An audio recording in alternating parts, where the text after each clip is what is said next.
Now let's look at how to add music or sound effects to your Canva design. First, log into Canva and open an existing project, or create a new one. This can be anything that supports audio, like a video or a presentation. Next, look for the Audio tab in the left sidebar. If you don't see it right away, click on Apps or More, and you should find it there.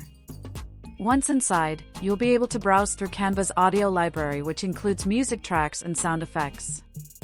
You can filter by mood, genre, or use the search bar to find a specific style. Hover over any track and click the play icon to preview it.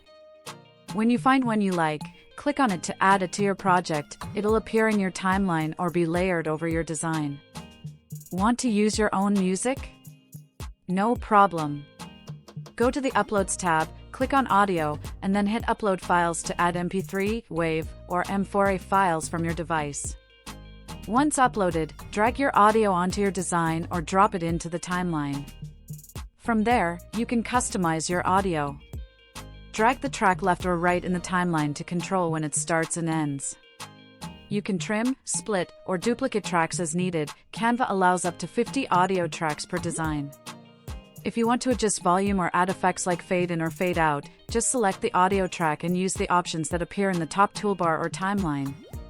Once you're done, Canva will save your changes automatically.